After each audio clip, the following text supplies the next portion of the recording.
Happy Tuesday. Got an item of show and tell here for you.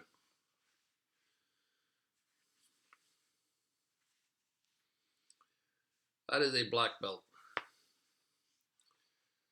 That was one of the things I do. It's become a life habit for me is martial arts, specifically Taekwondo. And I was at it last night. Hadn't been doing that much of it lately because I pulled my hamstring about 6 weeks ago and it's only just really healed up. I went back for an hour training last night and felt fantastic. Albeit, I lie. I go through this weird mental shift starting about an hour and a half before I know I'm going to go to train, and then through the training, and then afterwards. For starting about an hour and a half before I go, my brain starts pleading, please don't put me through that again. It hurts. It's tiring. I'm already tired. And it's almost, there's a mild sense of anxiety creeps in. And, the excuses start creeping in why I can't go tonight, why there's a better thing for me to be doing with my time than going to do that. But I've done it for so long now that it's become a lifelong habit. And that I think I also know that if I don't go without a really compelling reason, then I will spend the rest of the evening feeling guilty. So I drag myself off. And not quite butterflies in my stomach, but there's a heightened sense of anxiety and nerves. Is just somewhat. It's below the surface. It's not a panic attack or anything like that. But I'm the adrenaline level is elevated. I'm sure of that. And I go, and it persists pretty much right through to the time when I actually start the session. And then Monsieur Denis will tell us to line up, or Master Gale, as it used to be in my old school, will say, okay, line up, and we'll all go line up. And then all I'm thinking about is the first 15 to 20 minutes. Because in any Taekwondo training session, the first 15 minutes are the worst. Because you're going from a quiet, quiescent, unwarmed up body into extremely hard sweat very quickly. And your brain is starting to scream, within 5 minutes, your brain is starting to scream at you, I don't like this. This hurts. This is hard. I want a break now. Well, you can't quit, not without losing a significant amount of face, least of all in your own eyes, never mind anybody else. But you also don't really, there's another part of your brain that doesn't want to quit. You've paid to go do this. You want to do it. So you stick with it. And then about 15, 20 minutes in, the warm-up is pretty much there. And now you're starting to train something, you're starting to practice kicks, punches, patterns. You're starting to do some sparring, or if it's a conditioning session, oh golly, heaven have mercy on you. Then that just balls out all hour long, and it's go, go, go. And I have a few times during a fitness or conditioning session got to a point where I was feeling quite lightheaded and wondering, am I about to pass out? I never have, but there's been, those moments have existed. And then by about halfway through, all of a sudden, And I don't even, in fact, I should say all of a sudden, I'm not even aware of it. I just suddenly realize, oh, I'm in the groove. And you're going with it. You're doing everything you can to the best of your ability. And you're making mistakes and you're telling yourself off when you make a mistake. You think, hang on, I can do better than that. And occasionally, out of the corner of your eye, you see somebody else doing a particular move correctly when you didn't. You think, I got to do that. Do that when we repeat it in a few seconds' time.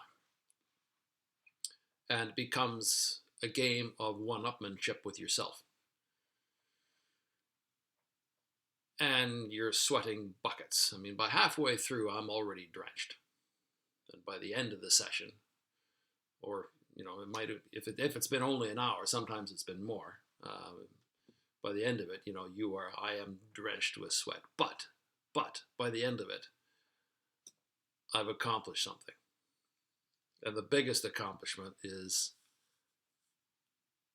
I did that which that selfish lizard brain part of my head was telling me not to do. Was the sniveling brat, was screaming at me, I don't want to do this. I told it to shut up, and I went and did it anyway, and I achieved something. Sometimes I have actually done something better than I've ever done it before. More often than not, I've just gotten back to where I was. And I've proved to myself I've still got it. I can still do that. And I can see a goal for something better that I can accomplish next time, perhaps. And I leave the dojang, as it's called, and I get in the car and I go home, still drenched with sweat, but feeling like $1 million. Mentally, physically, my body, I can feel my body saying, thank you, I needed that. And my head is, in a strange way, I suppose, saying the same thing. Thank you. You pushed me. You didn't let me get away with murder. You pushed me. You beat me into submission, which is what I really wanted, even though I was screaming something else.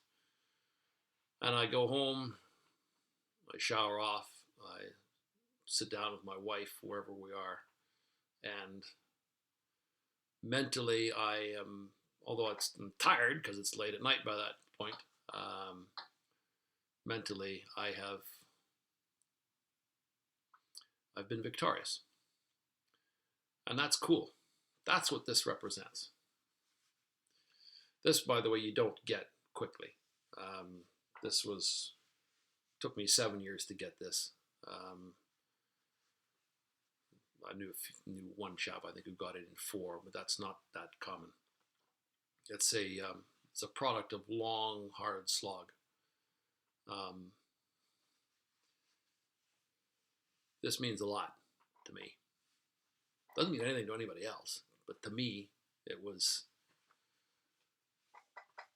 this is what I can achieve. This is what I can do if I ignore that sniveling brat up here and I dare to dream that I'm capable of the impossible. Because literally when I started trading in Taekwondo, I mean, as I think I've said in other videos, I'm not a jock. I don't come from a family of jocks at all. We're a family of geeks and scientists and clergymen. That's the family history, and tradesmen. Jocks, we're not. My old dad, I love him dearly, but he was a couch potato. He was a professional couch potato, which probably contributed to his early demise. And it was after that I started to think, hang on, I need to change my thinking a little bit, because I'd been a couch potato up to that point myself. It's weird. I'm actually physically stronger, heavier, and fitter now than I ever was in my 20s or teens. It's weird. It's great.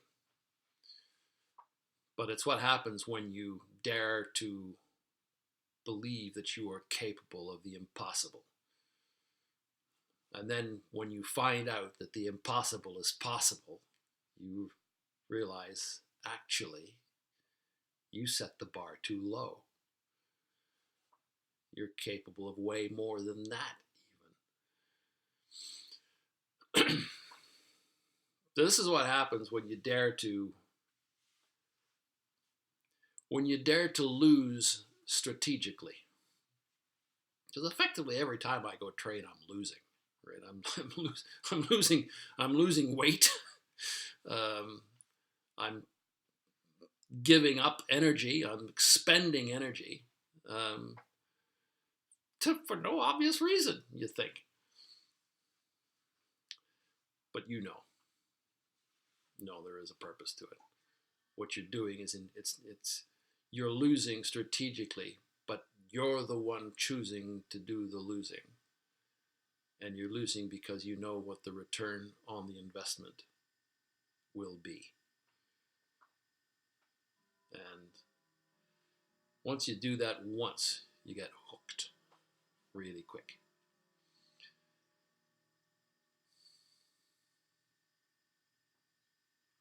I guess that's enough said.